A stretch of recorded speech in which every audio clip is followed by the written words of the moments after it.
Boa noite, amigos da Rádio da Terra. Nada melhor do que iniciar esse programa apocalíptico com vida de gado. Mas lembrando, é um apocalipse que nós precisamos para transformar, mudar.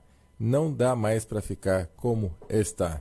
E hoje é o dia do nosso bate-papo com o professor Marlon Adami, fazendo um giro nas notícias do Brasil e do mundo. Já estou aqui com o professor Marlon Adami. Boa noite, Marlon. Boa noite, Celso. Boa noite, ouvintes, amigos do chat. Vamos para mais uma quarta-feira quente. Que ótimo. E que seja quente em todos os sentidos, porque está pegando fogo aí em Brasília e está pegando fogo também no clima. Conta o que aconteceu em Brasília, professor.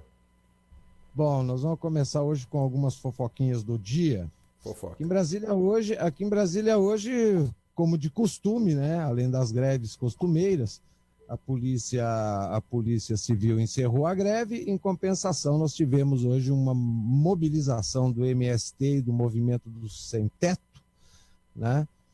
Em repúdio também a movimentação que teve ontem à noite na frente do Congresso, feita pelos Sindijus, pelos servidores do Judiciário lá que estavam acompanhando a votação da pauta-bomba dos vetos da presidência, né? Então, quando alguém se mobiliza contra o governo, no dia seguinte a militância do governo vai para a rua para mostrar a sua força, né? O seu apoio a quem os sustenta, né? Sustenta entre aspas, com dinheiro público. Eu separei algumas noticiazinhas aí de última hora. A nossa Bovespa, a nossa Bolsa de Valores, deixa de ser a maior Bolsa de Valores da América Latina. Ela foi superada pela Bolsa do México. Ou seja, em 54 meses de desvalorização e de uma economia extremamente decrescente aqui no Brasil, né, o Brasil, com o seu gigantismo hoje, ele perde espaço para a Bolsa Mexicana, né, que o México, há alguns anos atrás, praticamente declarou falência, né? E hoje é o país latino-americano, digamos, que está numa situação econômica bastante interessante, né? Com a diferença de que o México não participa do famigerado Foro de São Paulo, né? Uma outra notícia que me chamou muito a atenção aconteceu no Rio de Janeiro, onde as detentas de um presídio feminino no Rio de Janeiro exigiam mais médicos ginecologistas para atendê-las. É isso que eu estava vendo aqui na sua página. A juíza nega mais ginecologistas para presas. Exatamente. Quer dizer, o Brasil não tem sistema de saúde, não tem hospital, não tem equipamento, não tem médico. E essa gente aí, porque está presa, estão se achando cidadão de classe especial? Já não basta que eles têm psicólogo, nutricionista, comidinha balanceada, né? São tratados não como bandidos, mas como, coitadinhos, pessoas extremamente especiais dentro da sociedade, uma casta que está se formando dentro dos presídios, né? Onde eles prejudicaram e continuam prejudicando de alguma forma a sociedade, mas eles exigem, né, serem tratados como uma casta especial. Essa juíza, pelo menos, não entrou na onda do discurso dos direitos humanos, né? Uma outra coisa que me chamou a atenção também, e que mostra a falência total do Estado brasileiro, começando pelos seus estados federativos, ocorreu numa das maiores cidades do interior do Rio Grande do Sul, na cidade de Passo Fundo, onde uma escola colocou um aviso para os seus estudantes e, obviamente, para os pais, né, de que a partir da data de hoje a escola não forneceria mais papel higiênico por falta de verbas de aquisição de papel higiênico para o estabelecimento de ensino. Então, quem falava que o Brasil não ia ter falta de papel higiênico, como na Venezuela, nós não temos falta do produto em si, nós temos falta de dinheiro, de verba para adquiri-lo. Então, essa é a situação da rede de ensino gaúcha, onde ontem, inclusive, houve uma sessão na Assembleia Legislativa onde os deputados estaduais ampliaram a carga tributária, né? Então, aumentaram o ICM, o ICMS no Estado, para bebidas, serviços de internet, mudaram as regras do pagamento de IPVA, ou seja, os tributos estaduais, né, agora vão ter uma carga tributária maior, né? Entre os produtos terão 2% a mais de ICMS, né? Estão bebidas alcoólicas, cervejas, cigarros, fumos desfiados, já que o Estado é um Estado fumageiro, né? E atingindo também itens de perfumaria, cosméticos e prestação de serviço, né? Apesar de que o governador do Estado lá teve que fazer uma manobra, né? Ele tinha 2 deputados eleitos que estavam deslocados para secretarias. O que ele fez, sabendo que sem esses 2 deputados, esse pacote de aumento tributário não iria passar? Ele pegou, exonerou os 2 secretários e os secretários voltaram a fazer parte da Assembleia Legislativa. E assim, o governo do Estado conseguiu emplacar com uma diferença de 1 voto, né, o aumento de impostos no Estado, com a justificativa de que, aumentando o imposto, né, eles vão equilibrar as finanças do Estado. O que é uma inverdade, é mais uma vez o povo pagando a conta e sabe-se lá por quanto tempo, né? Diferença de 1 voto, de quanto para quanto? 27 a 26.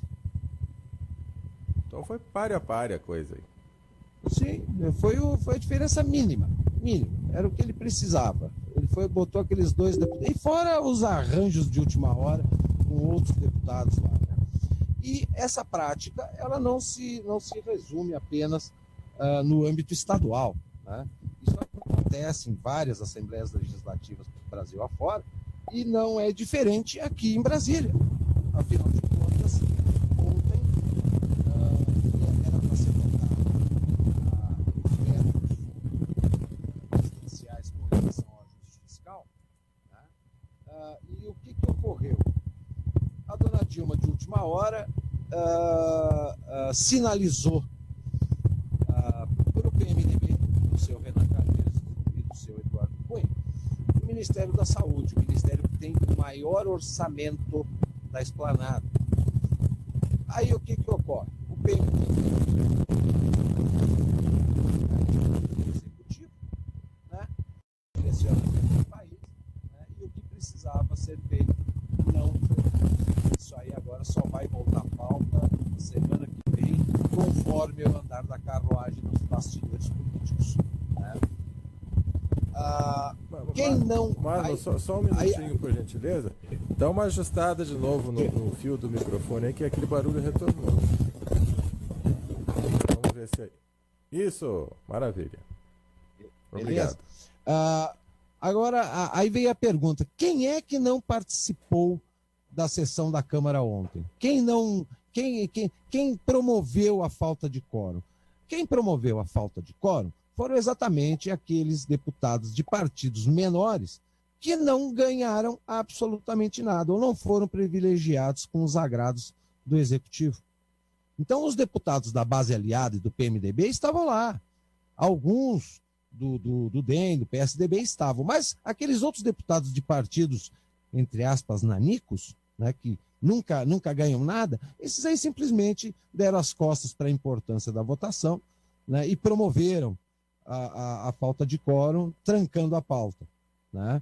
O Brasil com uma urgência tremenda de um direcionamento para as questões políticas e econômicas, né? E os políticos aí fazendo os seus teatrinhos, as suas barganhas, né?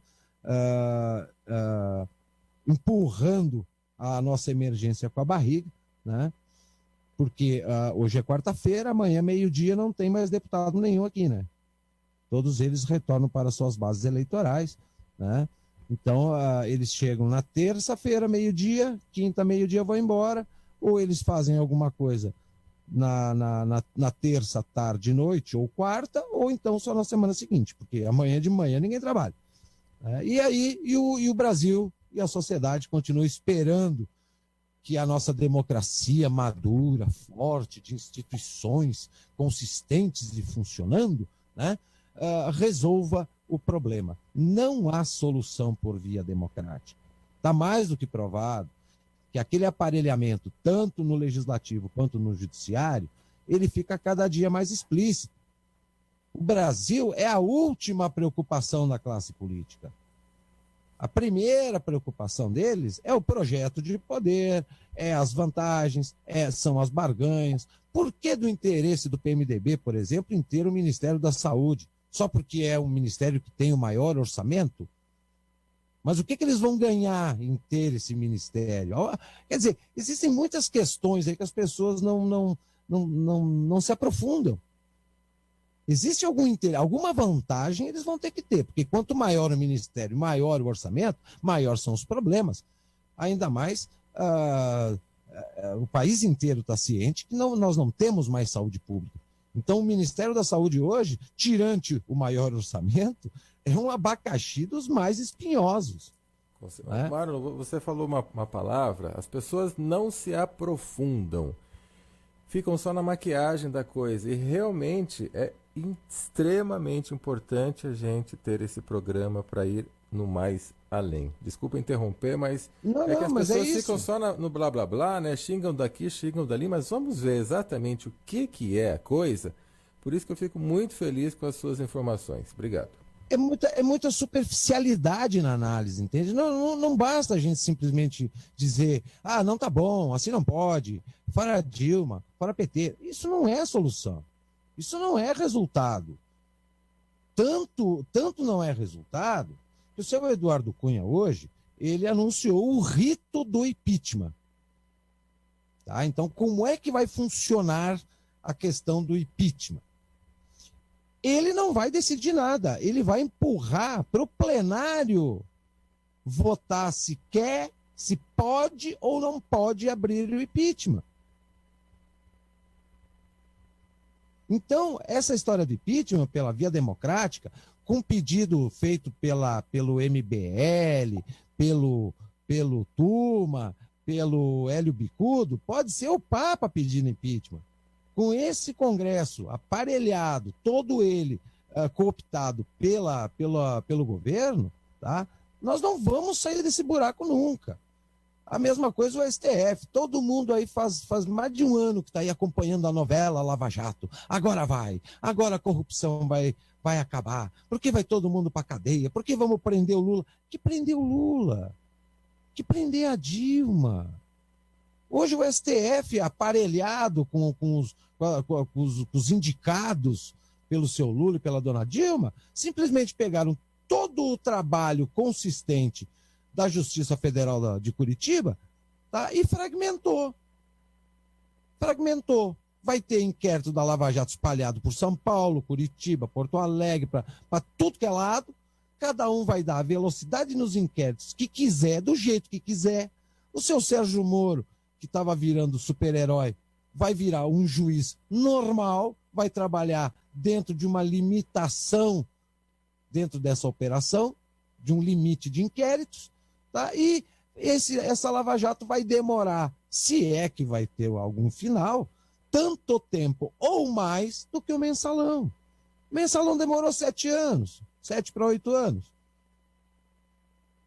Que só tramitou dentro do Supremo. Imagina a operação, o Petrolão, que vai ainda estar na instância de primeiro grau e agora fragmentado por vários tribunais de vários estados.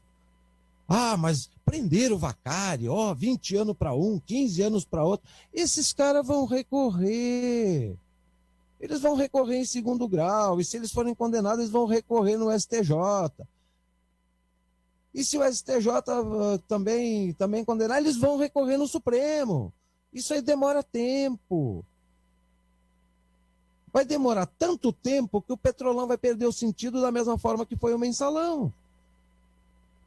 Então, isso que nós nem abrimos a caixinha de Pandora do Eletrolão e do e do BNDES, né? Pois é, tem mais isso ainda, né? Então, é aquela coisa, eles sabem como articular e como levar as coisas. Por quê? Porque o governo, a esquerda, tem agentes espalhados por todos os cantos da máquina estatal. Nos três poderes, na Advocacia Geral da União. Eles têm agentes para todo lado trabalhando em prol do projeto do governo. Simples assim. Aqui, a Regilene até me passou um dado aqui agora. Eles desmembraram só para que a Gleisi Hoffmann não fosse investigada pelo Moro. Os demais voltarão para Curitiba. Ou seja, o Sérgio Moro, que poderia meter a mão em muito político de renome, né, notório, perdeu força, perdeu autoridade. Né? Então, são muitos meandros, muitos detalhes no meio disso tudo. Né? E quanto mais a coisa demorar, melhor para o governo. Melhor para eles, porque não adianta o povo ficar dizendo que a Dilma roubou, que o Lula roubou, que fulano roubou. Ninguém tramitou em julgado, alguém foi condenado? Não. Então acabou. Acabou. Essa é a justificativa que eles usam desde o tempo do mensalão. Você diz que é ladrão. Espera lá, foi julgado, foi condenado? Não. Então não existe réu. Não existe bandido. E eles estão usando da mesma justificativa, da mesma estratégia de discurso com relação a essa turma do Petrolão agora. Quer dizer, eu vejo eu vejo isso como uma forma de desvio de foco. Eles ficaram segurando a opinião pública, segurando a sociedade para esse problema. E todo o resto passou batido. Agora, como é que as pessoas vão querer se inteirar dos problemas econômicos e políticos? Vai pegar o barco andando? Então, quanto mais confusão criar, quanto mais insegurança e quanto mais as pessoas se distanciarem dos assuntos do Estado, dos assuntos de governo, melhor para eles. Isso aí é uma estratégia antiga praticada pela esquerda. Outra notícia que me deixou muito, muito triste aconteceu lá no Rio Grande do Sul, não, em Santa Catarina. Um agricultor podemos considerar um agricultor de terceira idade, um pequeno agricultor do interior de Santa Catarina, teve a sua propriedade, estimada em R$ 250 mil, tomada pelo Banco do Brasil, tá? Por causa de uma dívida de R$ 1.300. A propriedade dele era a sua subsistência a vida toda. E por causa de R$ 1.300 de um empréstimo agrícola que, devido às condições de produção, de clima, etc., ele não pôde quitar com o banco foi lá e tirou a propriedade dele. Né? Então, se propaga muito no discurso do governo a história da justiça social, né? Mas eu gostaria de saber que tipo de justiça social é essa, né? Onde quem rouba, quem depreda, quem não produz, quem apenas está aí a serviço de um projeto de poder e de uma revolução, tem todos os privilégios e benesses, e aquele que realmente é um trabalhador que depende da terra e que não pagou, não por mau caratismo, né, mas por condições de produção, esse aí é penalizado com a expropriação da sua propriedade. Então, o termo justiça social ele é meio difuso aí em relação ao que os órgãos do governo, os bancos estatais e o próprio governo vem promovendo. Ao mesmo tempo, o governo federal, que virou promotor de tudo, inclusive do transporte escolar, né? O Estado promove tudo. Saúde, educação, transporte escolar, segurança pública, direitos humanos, eles promovem tudo. Só que promovem tudo da boca para fora, né? A Secretaria de Direitos Humanos e o MEC, eles criaram um programa chamado... É um programa de transporte escolar para o Brasil. E aí o governo federal comprou lá algumas centenas de micro-ônibus da montadora Marco Polo. Só que já faz alguns meses que o governo federal não paga as parcelas da compra desses micro-ônibus, desse projeto social de transporte escolar. Tá? Cada parcela no valor de 130 milhões e o governo já vem nos últimos 3 meses não pagando. Aí eu te pergunto, o cidadão não paga? O Estado vem para cima que nem um dragão faminto. Agora, quando ele não paga a iniciativa privada, o que acontece? Nada. Nada. Ele só diz, nós estamos em crise, vocês vão ter que esperar. Vocês não estão vendo a crise que nós estamos passando? Nós não estamos conseguindo. Só que isso só vale pro governo. Para o cidadão não vale, né? Pois é. É dois pesos e duas medidas. Né? Qual é a outra que eu separei aqui? Eu recebi umas fotos também, que vieram lá do Mato Grosso, da depredação feita pelos indígenas, lá no interior do Mato Grosso, não só nas fazendas, mas em alguns prédios públicos, daquela pequena cidade do Mato Grosso, cidade de Antônio João, onde os nossos indígenas, né, simplesmente destruíram uma escola municipal do distrito de Campestre, né?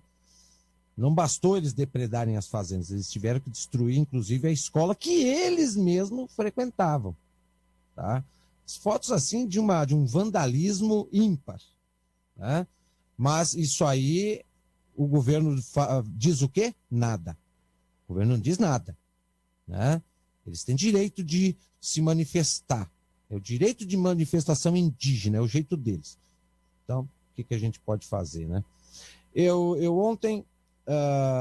Ontem eu recebi uma mensagem de um amigo, um médico lá do Rio Grande do Sul, onde, na indignação dele, primeiro como médico e matando um leão por dia, né, no sistema de saúde, que é um caos. Ontem ele estava acompanhando a votação lá do aumento de impostos lá em Porto Alegre, e após a votação ele me mandou uma mensagem, eu até vou reproduzir para compartilhar com os amigos aqui. Os salários gordos dos nobres deputados estaduais, do governador, da primeira-dama, também são parcelados? Sim, deve ser.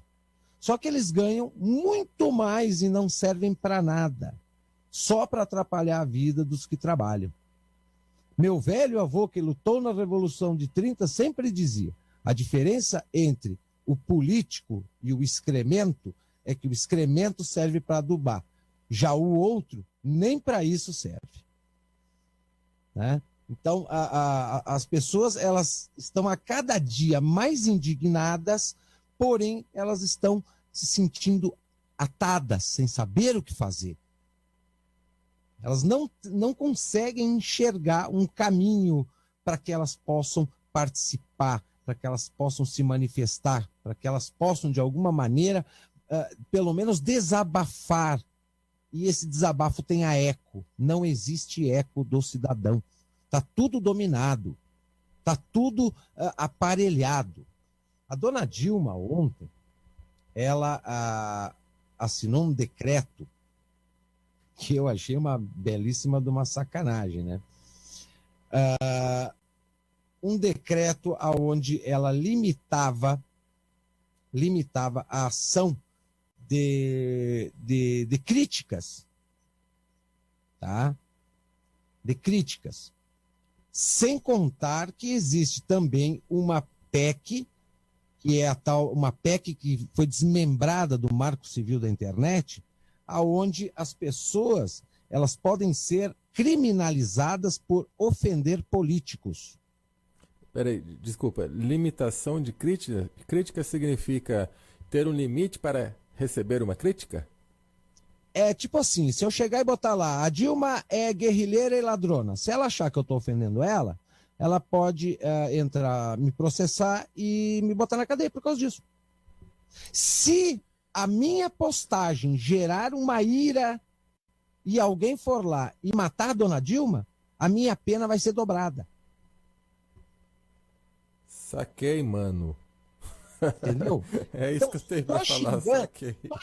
só xingando o político, tá? No projeto de lei, só xingando o político são 6 anos de cadeia mais multa. Se a postagem gerar a morte do político, por exemplo, é 12 anos de cadeia e mais multa.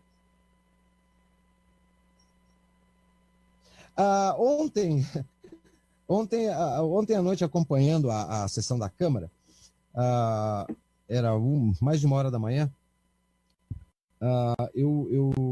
nos chamou a atenção, né, o discurso e os comentários do senador Magno Malta, que ele, na sua simplicidade, no seu jeito bem objetivo de expor as suas opiniões e suas análises, né, ele usou um termo muito interessante, que os vetos da presidenta eram vetos despirocados, né?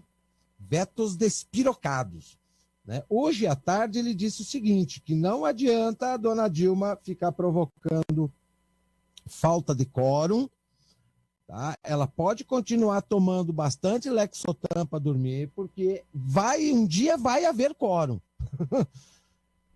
Um dia vai haver quórum e eles vão para cima e eles vão derrubar os vetos, sim. Então, mas um discurso forte como o do Magno Malta, ou como o do Bolsonaro, ou como do próprio senador Ronaldo Caiado ontem, é muito pouco para derrubar, para desestabilizar, para mexer nas estruturas dessa máquina gigantesca que eles criaram literalmente para ficar dentro de uma redoma, protegidos deles mesmos. Sabe? Eles estão blindados totalmente. Tá? Blindados. A dona Dilma está tão preocupada que ela não deixa de andar de bicicleta todas as manhãs. Se ela tivesse preocupada, ela ficaria trancada dentro do Palácio do Alvorada, com medo que alguma coisa pudesse acontecer com ela, pela ira, pelo desespero da sociedade. Mas ela está bem tranquila. Ela anda de bicicleta todos os dias de manhã, antes de trabalhar, tranquila. Né? E conforme eu já vinha comentando, eu só não tenho os números da Mega Sena, né? Passa para nós quando tiver também. Compartilhe, viu? Compartilhe. Compartilhe, sim. Vamos fazer um bolão. Vamos fazer o like, né? Curtir. Há muito tempo eu venho comentando que esses movimentos de impeachment, esses pseudo-líderes, esses iluminados que ficam aí pregando democracia e legalidade, impeachment e não sei o quê, mais cedo ou mais tarde eles seriam engolidos pelo sistema. E de feito. Até foi rápido demais.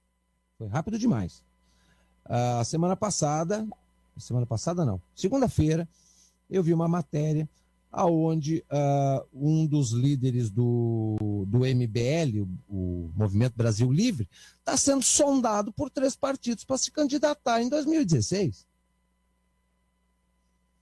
Então, não adianta querer lutar contra um monstro sem as armas e as ferramentas e a estratégia devida. O monstro acaba te engolindo. Ou ele te engole, ou ele te enterra. Né? E essa juventude que quis pegar dos protestos e quis dar uma de patriota do século XXI, eles, devagarinho, eles estão sendo engolidos.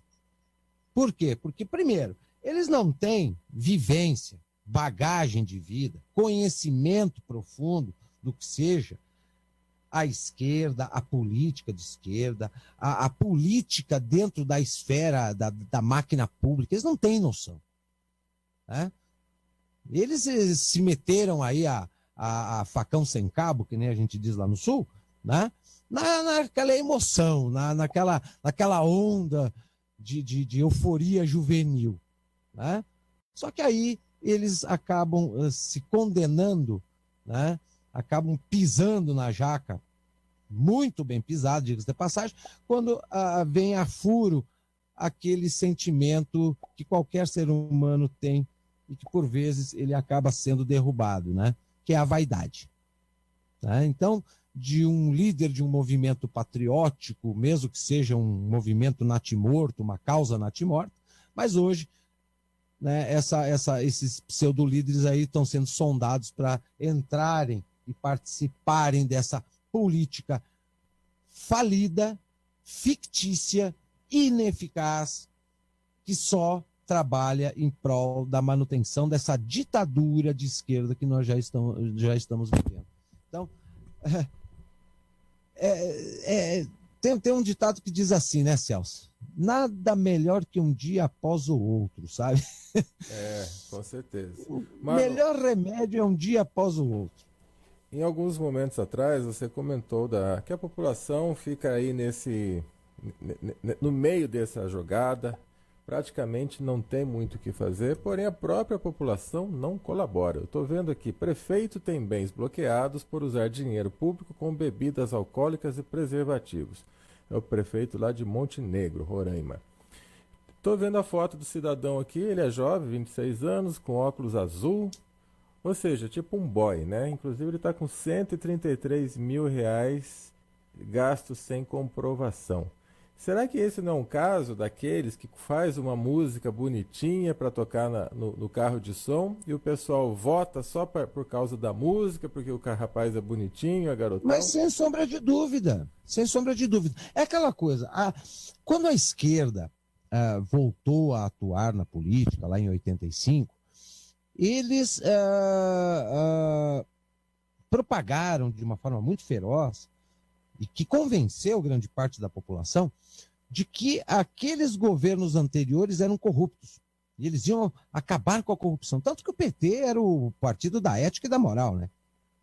Então a esquerda ela se consolidou dentro da sociedade com um discurso de ética e moral. Aí começaram a surgir cada vez mais escândalos de corrupção, né? O primeiro pico foi no governo do FHC, com mais de 130 escândalos de corrupção. No governo Lula veio o ápice aí, total com o mensalão, e aí as pessoas começaram a se auto-justificar. Não, eu estou votando nesses políticos velhos, esses caras estão tudo viciados, eu vou votar na juventude, eu vou renovar o meu voto, vou dar uma oportunidade para os jovens. O problema é que os jovens também estão contaminados pela mentalidade política da esquerda. Pelo jeitinho brasileiro que a esquerda adora e institucionalizou. Né? Eles institucionalizaram o jeitinho brasileiro, eles institucionalizaram a corrupção, eles vêm institucionalizando a quebra total e restrita da ética e da moral que a gente foi criado e que era a nossa base, o nosso alicerce social. Eles estão, literalmente, todos eles contaminados por esse discurso reformista, esse discurso da esquerda marxista de reformar a sociedade, construir uma nova sociedade com novos valores. Por isso que a gente está vendo tantos jovens, está aí mais um exemplo, e exemplos como esse existem inúmeros Brasil afora, inúmeros, tá?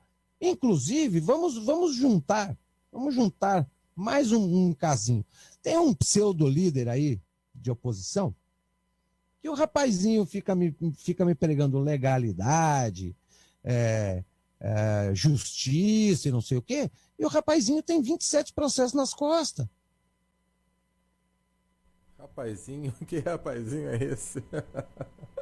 Eu não vou citar nome porque eu também quero proteger o meu, entendeu? Quem for na internet, for procurar, até um líder de movimento aí, que o cara tem 27 processos nas costas. E o cara fica aí querendo fazer oposição a governo corrupto, falando em legalismo, respeito às leis. Mas se ele respeitasse as leis, ele não tinha 27 processos nas costas. Ué. Então é para te ver a confusão que nós estamos. Você comentou sobre a frase nada como um dia após o outro, eu estou vendo aqui no site Revolta Brasil, começa exatamente assim, nada como um dia após o outro. Executiva do Santander, demitida e humilhada por Lula, tinha razão. Tá sabendo desse fato? Todo mundo sabe, existe um monte de gente que sabe de todas as histórias, de toda a construção dessa teia de corrupção institucionalizada dentro do Estado brasileiro. O problema é que quem são essas pessoas? São muito poucas. Quando uma venina vai numa CPI e cita o Lula, ela é uma pessoa que está acusando. Aí no dia seguinte vai 3 mil, 5 mil pessoas na rua defender o Lula. Aí aparece lá um delator, o seu, sei lá, o Ricardo Pessoa. Ó, fulano, ciclano, beltrano, receberam propina, receberam tanto, fizeram isso, aquilo, acolá. Mas ele é só um. E aí aparece um batalhão de gente dizendo, esse cara está mentindo, esse cara está inventando, delação não é prova, tem que provar. Então, é muito pouco. Eles souberam fazer a coisa. Eles souberam construir uma blindagem. Porque eles são investigados, porque existem suspeitas, né? Para eles isso não é nada. Para eles não é nada. O seu Lula, por exemplo, o seu Lula está beirando 70 anos, tá? Até que toda essa... Se é que um dia toda essa falcatruagem que ele praticou sozinho ou com a turma dele seja julgado, ele já não vai ter mais idade para pagar pena. Se já não tiver morrido. Isso serve para o Lula, serve para o seu Zé Dirceu, serve para a dona Dilma, serve para toda essa turma aí. Investigar não é sinônimo de julgar. Não é porque existe uma suspeita, porque alguém falou e tem prova daquilo, que o cara já está na cadeia. Então, eles souberam construir a coisa. E esse caos, essa insegurança toda, só favorece a manutenção deles no poder. Porque enquanto investigam, enquanto todo mundo investiga, eles continuam lá. Com a faca, o queijo, a taça, a garrafa de vinho. Eles estão fazendo banquete, dando risada a todo mundo. Opa, queijo vem da onde? Se for queijo quem sabe, bom, se for queijo bom... Quem sabe de Minas. Que até o seu Aécio Neves e a turma do PSDB estão mais enrolados do que não sei o quê, né? Será que a professora doutora Regilene não consegue um emprego para mim lá de política em Brasília, não? Olha, na verdade a gente está aqui em Brasília, Celso, mas a gente quer distância de político. Não é nem perto da esplanada a gente passa. Eu liberei as perguntas aqui no chat, então os ouvintes já podem também colocando aqui opiniões, perguntas, para que a nossa interatividade seja em tempo real. O Reginaldo Hendricks já colocou aqui. Professor Marlon, pelo que eu tenho percebido, o povo brasileiro tornou-se refém da tirania dos três poderes. É que o pessoal do alto escalão desses três poderes vem desfrutando de privilégios imensuráveis? A questão não são os privilégios. A questão é o seguinte: o judiciário, por exemplo. O judiciário, ele hoje, tu pega um desembargador em São Paulo, tá?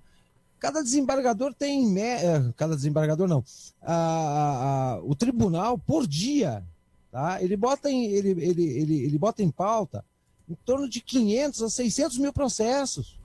Quer dizer, tu inviabiliza 600 processos por dia na pauta do tribunal em São Paulo. Quer dizer, isso aí é inviabilizar a funcionabilidade do poder. Não tem como, é humanamente impossível tu praticar uma justiça com esse montante de processo. Ou seja, o cara ele passa 25 horas por dia, 7 dias por semana pensando em processo, ele não pensa mais em nada. Ele não sabe mais nada do que está acontecendo, a não ser processos. Ele vai se transformar num chip qualquer hora, né? É a mesma coisa, é que nem a turma do Supremo. O Supremo tem processo lá dentro de sei lá quantas carretas dá para encher os processos que tem lá dentro do STF. É humanamente impossível a gente ter uma justiça justa, ágil, correta, né? Com o volume de processos que existem, desde roubo de galinha, que pode chegar ao Supremo, até casos dos mais escabrosos. Então, a questão não é tanto os privilégios. A questão é que nós temos um Supremo com maioria ideologicamente sintonizada com o governo, né? E que eles estando lá, ganhando deles e fazendo feijãozinho com arroz deles, não interessa se a justiça é lenta ou não é. Para eles tá bom. Tá bom. E estando bom para eles, e eles favorecendo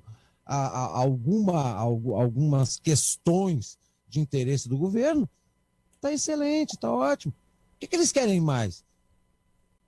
Eles têm 30 mil reais por mês de salário. Uhum. Se eles fizerem um processo ou fizer 10, eles vão ganhar o mesmo. Será que, na realidade, nem será. Pelo jeito, tudo isso é proposital, né? Ó, toma aí seu dinheiro, fica quieto e não reclama. Sim, não, isso aí sem dúvida. Isso é o desenvolvimento lento, gradual e quase imperceptível da agenda do Gramsci para a aplicação do socialismo através do aparelhamento e da ideologização dos três poderes. Tá? A cartilha do Gramsci, em termos de aplicação nos três poderes da República Brasileira, já fechou. Fechou em 100%, não falta nada. No ensino, da mesma forma. Fechou.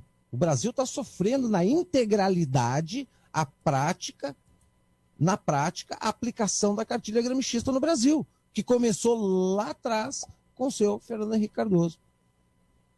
Então, hoje, nós estamos aí com 30 anos de atraso para combater algo que vem sendo aplicado há 30 anos e que veio formando gerações de pessoas e veio convencendo pessoas e veio produzindo pessoas que ou compactuem com o sistema ou simplesmente trabalhem, paguem seus impostos e não reclamem. Essa que é a nossa realidade, infelizmente.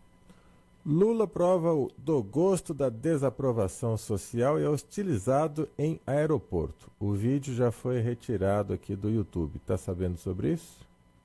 Não, eu vi um vídeo que hostilizaram o Stedley no aeroporto de Fortaleza. Tá? Mas não adianta, Celso. Se o Lula, quando o Lula vai para a rua, se o Lula quiser mobilizar, ele mobiliza. Se o Stedley tem 5 milhões de filiados no MST e mais sabe-se lá quantos milhares no movimento do Sem Teto, que é a ala urbana do MST. Tá? O MST hoje, eles têm uma estrutura, quase que uma estrutura de Estado. Eles têm um código de ética próprio, regramento próprio, rede de ensino próprio, rede de saúde próprio. Eles têm todo um aparato de benesses do Estado, né, que protege eles. Tá? E não é para meia dúzia, são para milhões de filiados fiéis, seguidores fiéis desse movimento e que veem o Lula, e vem a dona Dilma, e vem toda essa cúpula do PT, ou a cúpula de governo, como semideuses. Onde é que está a maior população do país? Onde é que estão os eleitores do PT? Norte e Nordeste, parte do Sudeste. Pois é. Não adianta. Eles conseguiram estruturar a sociedade brasileira, tudo bem, se aproveitando da pobreza, da ignorância, da falta de conhecimento, da carência, de uma série de fatores. Mas eles têm o controle da maioria da sociedade brasileira. Se eles tiverem que mobilizar, eles mobilizam. Se eles tiverem que fazer uma guerra, eles vão fazer uma guerra. Se eles quiserem fazer guerrilha, eles vão fazer uma guerrilha pior do que a esquerda fez nos anos 70. Eles podem, eles sabem que podem e têm condições para isso. Só que enquanto o povo só ficar aí pedindo impeachment, ficar aí achando que a democracia está madura, que as instituições funcionam, para que eles vão apertar o cerco? Com certeza. Administrativamente, eles estão com controle. Ah, mas eles estão se dando tiro no pé, porque a imagem deles está indo para o ralo. Está indo para o ralo para uma minoria da sociedade brasileira e não para a maioria. Sabe? Se enganam as pessoas de que não, a maioria do povo brasileiro está contra o governo, está contra o Lula, todo mundo sabe da verdade. Sabe nada, é uma minoria. Se nós tivermos 10, 15, extrapolando 20% da sociedade brasileira que realmente sabe das verdades, sejam elas as de ontem, as do passado, do passado recente ou do passado remoto, é muito. 20%, estou sendo muito otimista. Estou sendo muito otimista. Eu recebi, ontem não, aqui antes de nós entrarmos no ar, eu recebi uma mensagem aqui no nosso chat, tá? Aonde uma ouvinte nossa, aqui, uma amiga nossa, que eu também tenho contato com ela pelo Facebook, ela disse que, ouvindo os nossos programas, pegou algumas informações que eu falei a respeito do FHC e falou para um amigo dela. O cara simplesmente não acreditou e disse que eu era maluco. Quer dizer, as pessoas, elas já estão predispostas a não aceitar certas coisas. Elas não estão abertas a ouvir algo diferente daquilo que ela aprendeu e por ela própria mudar a sua opinião. Não, elas aprenderam aquilo e tudo que vier diferente daquilo que elas aprenderam é mentira. É mentira, é maluquice, é desinformação, sabe? Então, as pessoas que agem dessa maneira radical, tá? E são pessoas, infelizmente, sofreram com a educação de esquerda, com esses discursos populistas, com essas agendas subversivas que a esquerda vem aplicando nos últimos 30 anos. Ninguém vai convencer uma pessoa que passou por esse alto nível de subversão, de doutrinação, mudar de ideia, enxergar e substituir a sua verdade por outra de uma hora para outra. Infelizmente, isso demora tempo. Se ela vai chegar um dia a mudar. Uhum. Temos uma pergunta no chat do Charles. Existe mesmo os Illuminatis, nova ordem mundial e uma agenda global para um governo único? Celso, tu poderia repetir para mim? Pergunta do Charles Morello. Existe mesmo os Illuminatis, nova ordem mundial e uma agenda global para um governo único? Existe. Já comentei isso várias vezes aqui. Comentarei quantas mais for preciso, tá? E indico a única obra que nos abre os horizontes para as verdades sobre a nova ordem mundial. O nome da obra é O Clube de Bilderberg. Esse livro está fora de catálogo, mas tem o PDF dele na íntegra na internet. Basta entrar no Google e colocar lá na busca O Clube de Bilderberg. Vai aparecer o PDF dele na íntegra. Quem lê esse livro vai ter ciência do tamanho do projeto globalista euro-americano, tá? O que eles já fizeram e as pessoas vão poder entender as coisas que estão acontecendo hoje, que são provenientes desse clube de poderosos euro-americanos que movimentam as peças do tabuleiro, utilizando a política, utilizando a pobreza, utilizando guerras, conflitos, terrorismo, mídia, todas as ferramentas que estão, a economia, né? Eles fazem uso de todas as ferramentas disponíveis de uma forma muito sutil, muito discreta, em que as pessoas não conseguem montar o quebra-cabeça. Mas eu tenho certeza que quem se interessa por esse assunto, tá, e queira tirar as dúvidas sobre a nova ordem mundial, após a leitura desse livro, espero que ela não perca o sono, né? Ela vai mudar os seus conceitos e vai mudar também a sua análise com relação aos fatos internacionais que nos não são bombardeados aí diariamente. Inclusive, essa questão dos refugiados sírios na Europa também tem o dedo da nova ordem mundial, dos Bilderberg euro-americanos. Tem o dedo dos Rockefeller, tem o dedo dos Rothschild, tem o dedo de alguns governantes, né, de alguns países europeus. Então, nada acontece por acaso. Tudo tem um porquê. O problema é que, às vezes, as explicações elas estão muito bem escondidas, né? Elas estão muito bem camufladas. Então, a gente precisa se inteirar de certos assuntos para poder começar a entender e a linkar e a juntar os pedaços do quebra-cabeça, né?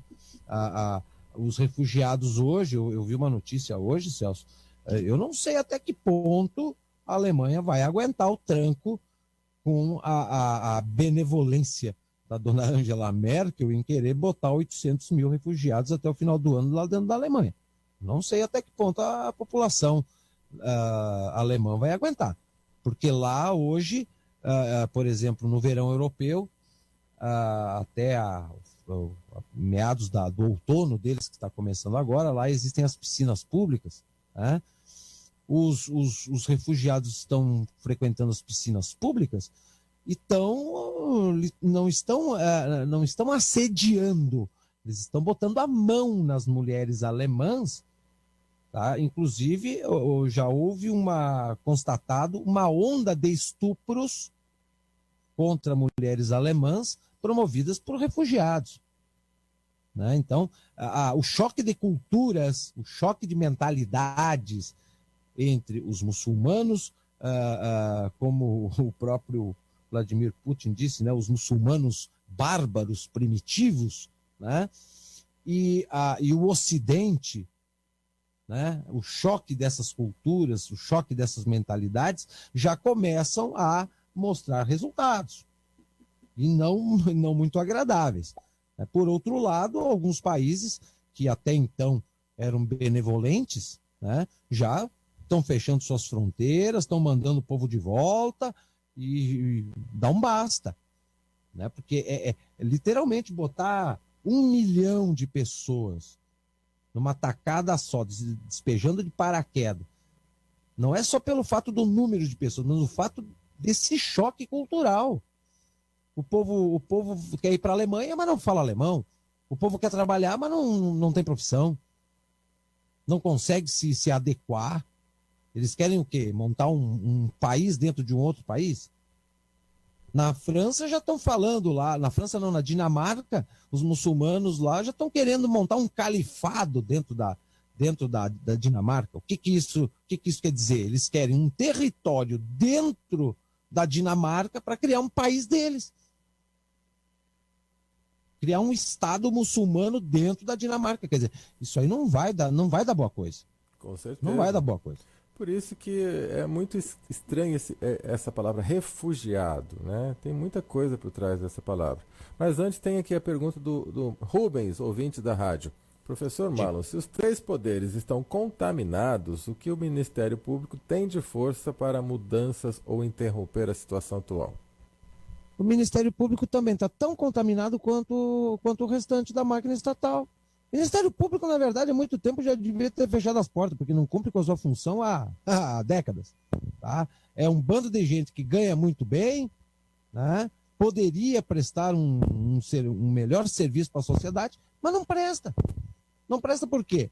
Porque eles também foram ideologizados, eles também estão lá amarrados e aparelhados, assim como o restante do judiciário.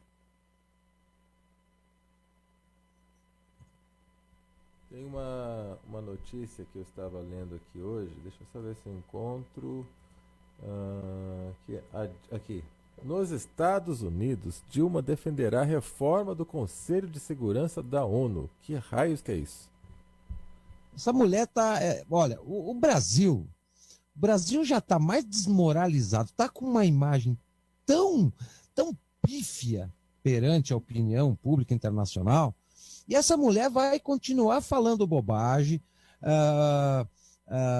sugerindo algo que o Brasil não tem bala na agulha, Tá? O Brasil pode ir lá, ela pode ir lá na ONU fazer discurso, mas o Brasil não vota na ONU enquanto o Brasil não pagar a sua dívida, ou seja, a sua mensalidade do clubinho chamado ONU, tá?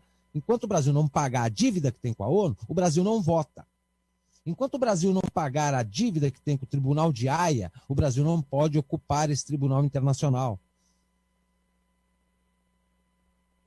O Brasil está abaixo, olha, abaixo de todos os limites. Eu recebi um vídeo ontem de um brasileiro que ele foi visitar o Salão do Automóvel de Frankfurt, o maior salão automotivo da Europa. Na rua, na entrada do parque de exposições, do pavilhão de exposições, tinha um quadro, que era um quadro satírico, né? A seleção alemã, e aí os jogadores da seleção brasileira, tá? Um batendo a carteira de um jogador alemão, o outro gritando pega ladrão, sabe? Uma sátira assim, jogando a imagem do Brasil para lá da lama, enterrado na lama. Então,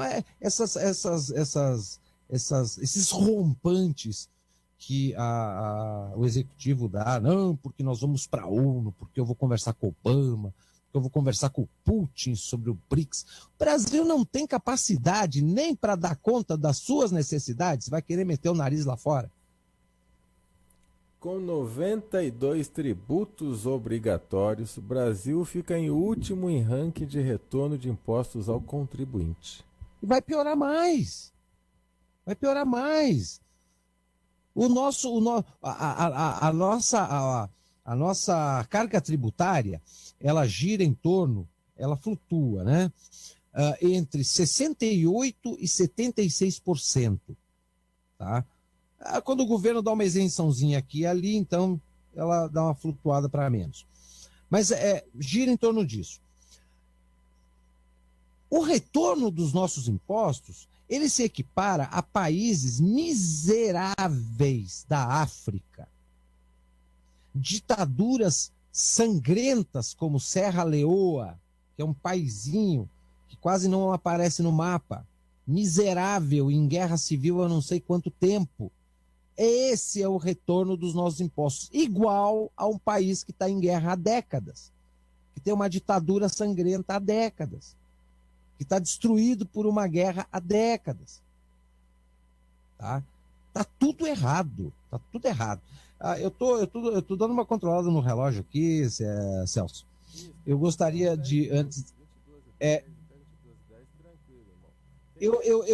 Eu respondo mais alguma pergunta, mas antes de concluir, eu tenho um artigo que eu recebi hoje que eu gostaria de compartilhar com os nossos ouvintes. Mas toca o baile aí. É 4,6 no oficial, né? O turismo tá 4,26, tá? E no negro já tá batendo no 5. Já tá batendo no 5. O dólar turismo já tava 4,60, 4,65. Quer dizer, eu creio que antes de dezembro nós já vamos chegar aos R$5, 5 por 1. Complicado isso. 5 por 1. Sem sombra de dúvida. Mas é aquela coisa, tudo era uma marolinha, né, meus amigos? Era uma marolinha. A dona Dilma, ela é formada em economia pela Universidade Federal do Rio Grande do Sul. Teve, na época, os melhores, ainda teve bons professores de economia. O problema é que ela não fez uma faculdade de economia, ela fez uma faculdade para fazer politicagem dentro do campus, como uma universitária veterana na política estudantil, né? E aí ela se formou de qualquer jeito, tanto que a única investida na vida dela em trabalhar honestamente na iniciativa privada, tá? Foi a única experiência que ela teve foi ela abrir uma loja de R$1,99 no auge das lojas de R$1,99 e conseguir quebrar o próprio negócio em 6 meses. Tá? Então, essa aí é a expert em economia. Tá? E outra coisa, quem fica batendo porrete no seu Joaquim Levy, tá? Que agora todo mundo está achando que o Joaquim Levy é do PT. Não, o Joaquim Levy é cria do PSDB. Tá? Então, mas o ajuste fiscal, porque o governo quer explorar o povo. Quem está querendo explorar o povo com a fórmula mágica de aumentar imposto, não é o PT, não. É o representante do PSDB que atua no governo Dilma. Ou seja, prova que são tudo farinha do mesmo saco. O PT não soube o que fazer com o problema da economia, chamaram uma cria do PSDB. O que ele está fazendo? A mesma coisa que qualquer outro partido socialista faz, explorar o povo. Bem, não sei se tem mais alguma mensagem aqui no chat, eu acho que no momento não. Então vamos para as considerações finais, Marlon. Ok, eu gostaria de encerrar a participação de hoje com duas colocações. A primeira é um artigo que eu recebi hoje pela manhã do nosso amigo, do general Valmir Fonseca Azevedo, general de brigada, também ex-presidente do Grupo Ternuma aqui em Brasília, e ele não participa de rede social, mas ele expõe as suas opiniões, as suas análises, sempre em forma de textos curtos e muito objetivos, e manda para os amigos, porque ele sabe que os amigos vão passar adiante, né? Então, hoje pela manhã ele me mandou um artigo intitulado Uma Nação Sem Futuro e Sem Opção. Nos últimos meses, decorrência da Operação Lava Jato, iniciada em 17 de março de 2014 pela Polícia Federal, várias áreas foram descobertas como focos de grandes falcatruas e golpes. A Lava Jato já atingiu sua fase número 19 e obtém êxitos arrasadores ao prender sacripantas, corruptos e delatores, que ao abrir seus bicos esclarecem como o país foi violentamente explorado nos últimos anos. É um saco cheio de sujeiras e, em sequência, e ao mesmo tempo, grandes golpes são descobertos em outras áreas, além da imunda Petrobras. Ninguém duvida que, se aprofundando nos meandros do BNDES, aflorarão, além das patifarias econômicas, as asquerosas intenções ideológicas.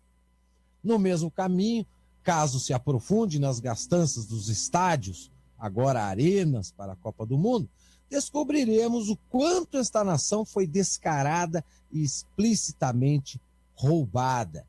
Certamente a Operação Lava Jato prosseguirá descobrindo novos meandros, novas falcatruas e viscosas malandragens. Diariamente, as novidades de roubos envolvem quase todos os partidos e diversas autoridades do alto escalão. Jornais, revistas e televisão abordam sem cessar as más notícias. Dia a dia, brasileiros tomam conhecimento e provavelmente se envergonham de seu país será a terra natal de tantos patifes. Contudo, considerando-se que somos cerca de 200 milhões de habitantes e raciocinando que 115 milhões votam, entendemos que o efetivo que realmente acompanha os noticiários não chega a 10 milhões. Ou seja, a massa nem toma conhecimento do que está acontecendo.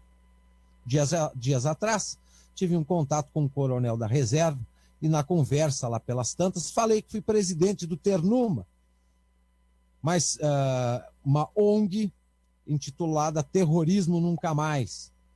Por 3 anos presidi esta instituição. O coronel, curioso, me perguntou: o que é o Ternuma? Atualmente tenho evitado redigir meus curtos e jocosos textos, pois a sua finalidade principal era acordar a população nacional que vive às margens da sociedade, pois, de fato, seus eméritos componentes não procedem como cidadãos. Infelizmente, meus textos foram em vão. Os poucos que acompanham o nosso cenário de crise em geral acreditam que a ameba será afastada, de um jeito ou de outro. Pode ser.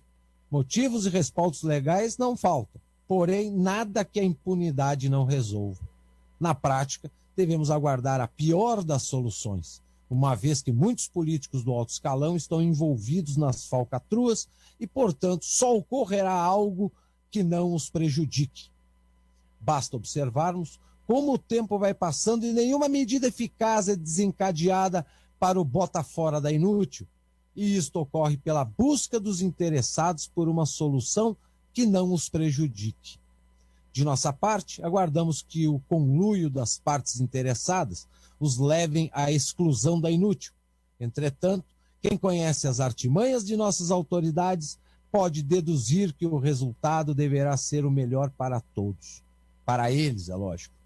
Ocorra o que ocorrer, lamentavelmente, inclusive com a nova CPMF, esta é uma nação sem futuro e sem opção. Assinado, General de Brigada Valmir Fonseca Azevedo Pereira, 23 de setembro de 2015. Essa é uma das que eu queria colocar. A outra, deixa eu resgatar aqui.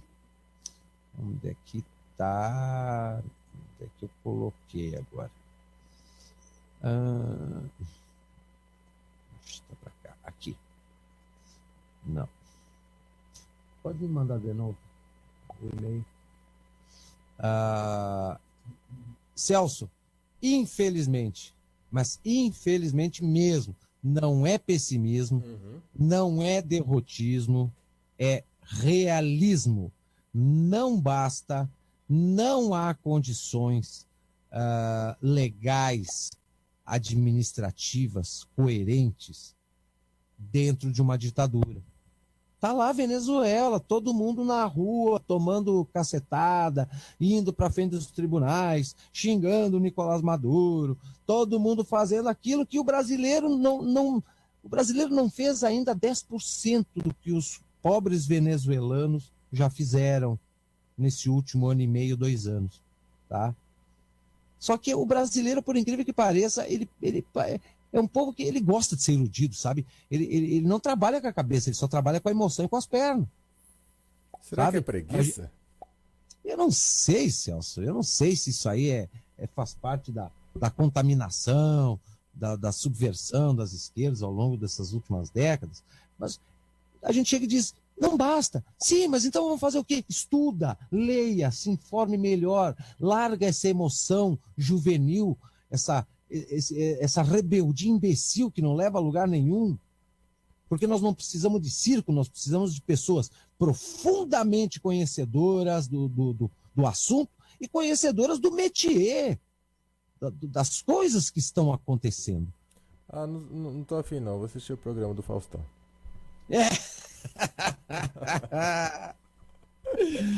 É assim, né? É exatamente isso que a gente escuta. Mas agora, para encerrar, Celso, eu queria fazer uma colocação aqui, que as pessoas, eu acho que elas não chegaram a ter noção, ou não têm conhecimento do que seja Estado e o que seja governo. Estado é um conjunto de instituições que formam a unidade administrativa de determinada nação dentro de determinado território. E governo é a forma adotada para administrar o Estado. São abstrações, são ficções jurídicas. A União, os Estados-membros, os municípios e o Distrito Federal são personificações jurídicas que, como tal, podem contrair direitos, deveres e ou obrigações legais, que o são. No entanto, por representação. Representação essa encarnada por quem tenha sido nomeado ou eleito para o cargo respectivo. Assim, são as pessoas físicas investidas nos cargos públicos quem cometem os atos lícitos e ilícitos. No campo das ilicitudes, exceção do direito ambiental, acaso os atos cometidos sejam tipificados como crimes, a responsabilização penal é do agente, pessoa física, desde que estreitamente vinculado e comprovado o tenha sido no âmbito da respectiva competência pública. Então, quando as pessoas falam o Estado, o governo, todo mundo olha, parece que enxerga como se fosse um ente independente, ele tem vida própria, né? Aquele povo que está lá, que forma o Estado, ou que forma o governo, né?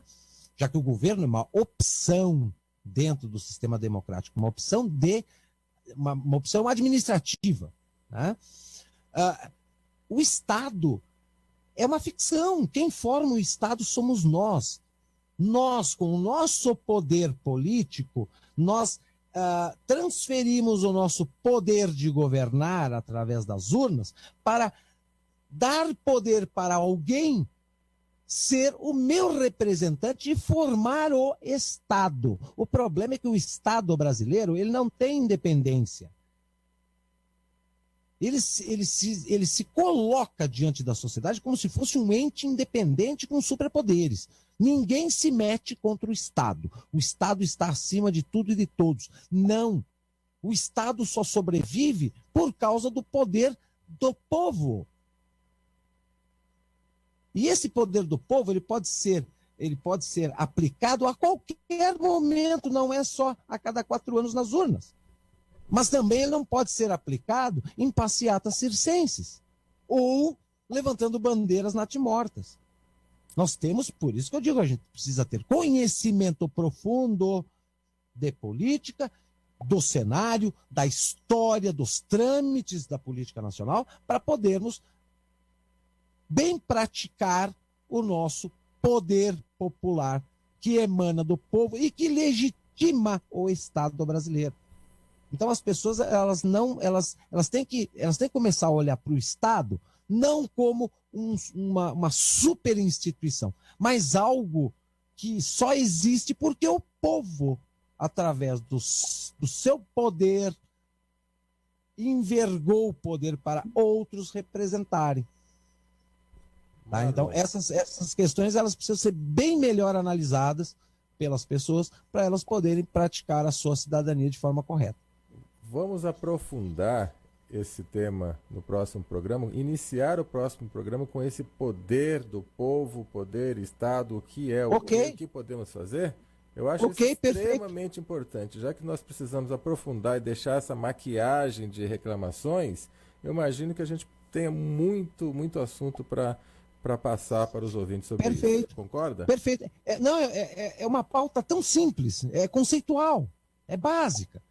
Mas que as pessoas não têm essa noção, eles não conseguem destrinchar bem esses conceitos, né? Então vamos fazer isso. Eu acho que vale a pena a gente dar um enfoque mais detalhado, mais didático, digamos assim, Perfeito. Dessas questões, porque eu acho que é o que está. As pessoas estão precisando concatenar esses detalhes para elas poderem praticar melhor, participarem melhor da política e exercerem melhor a sua cidadania. Tá? Porque só reclamação não resolve. O que é o Estado, o que é o governo e o que é o povo? Vamos voltar com esse tema próxima quarta-feira. Muito obrigado, professor Marlon. Desde já, uma ótima noite, Celso, um ótimo restante de semana. Obrigado aos amigos ouvintes, nossos parceiros do chat aí de toda semana. E a próxima semana estamos de volta aí com muito mais Apocalipse para todo mundo. Grande abraço, Celso. Abraço. Obrigado a todos, amigos da Rádio da Terra. Estou aqui saindo correndo agora. Um abraço a todos, muito obrigado, boa noite.